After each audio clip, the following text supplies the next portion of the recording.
You're with Julian on the Brownlow and a look at Australia Day, which is tomorrow if you're listening live, and yesterday if you're listening on Thursday or anywhere else.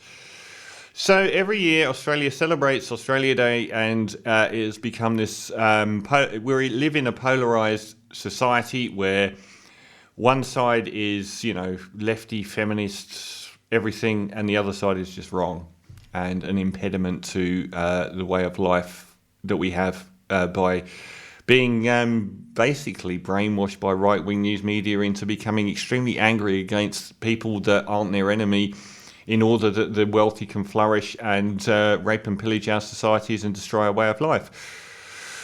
So now we have two camps in Australia, which is pretty much the only people that are really, really passionately angry about keeping Australia Day are the people that read the Murdoch press and believe, and the reason that they don't want the date changed. So there's a big push to change the date from the 26th of January, because that's when Captain Cook arrived in Australia, and the Aboriginal Australians regard that as an invasion and the destruction and massacres that followed.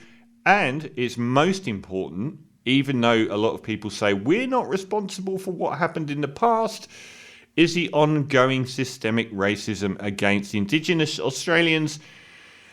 Australia leads the developed world in poor treatment of the Indigenous people in its country today. This isn't about reflecting on something that happened 100 years ago which you didn't do. It's reflecting on the fact that you are the same people that would have done it. Because we have a 10-year gap in life expectancy between non-Indigenous and Indigenous people, the largest in the developed world. We have the largest incarceration rate of Indigenous people per capita in the developed world. We have the highest number of children in detention, in juvenile detention in the developed world. These are ongoing problems. They're not what your great-great-great-grandfather might have done. They're what you're agreeing to today, which is that you think that you shouldn't be held accountable for stuff that happened in the past, even though you agree with pretty much the same values that they agree with, which is that white Anglo-Saxon culture is superior, which you might want to agree with that, but that doesn't mean that you get to treat another culture badly or foist negative opinions on them and pretend that that isn't an issue, that isn't the focal point of racism, because it is, because it's leading to the extension of that behaviour. So we've got these two camps. One camp wants to get rid of Australia Day being on the 26th, and the other camp wants to keep it because they're really, really racist. Now, they don't want you to say that, but no racist agrees they're racist. No sexist agrees that sexism exists, but they all agree it does exist, but it only happens to them. So the same people that don't think that racism exists towards Aboriginal people would definitely agree that it happens to white Anglo-Saxon men. So Australia Day itself doesn't, like the day of Captain Cook arriving is not really a formative day for America. Has the 4th of July, which is their Declaration of Independence. Our equivalent is the 1st of January, when the Federation of Australian States became Australia. You would think that that would carry more weight than Captain Cook arriving in a bay. It is a meaningless date.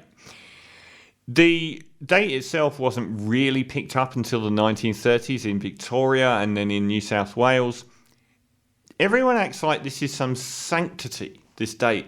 We got a public holiday for this date in 1994.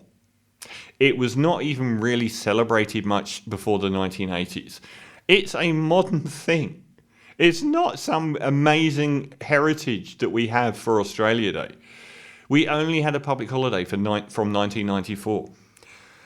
What's happened a bit is that they've merged it in their heads with Anzac Day.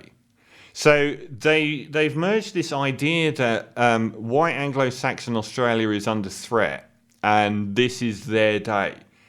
But they will also tell you that it's the inclusive day for all Australians. That's not what's going on inside their heads. They're defending the white Australia they believe is the real Australia.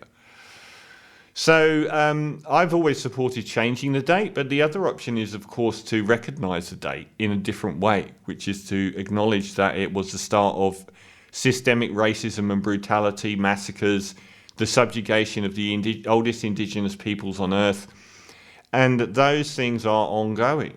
And that is another way that we could reframe the date.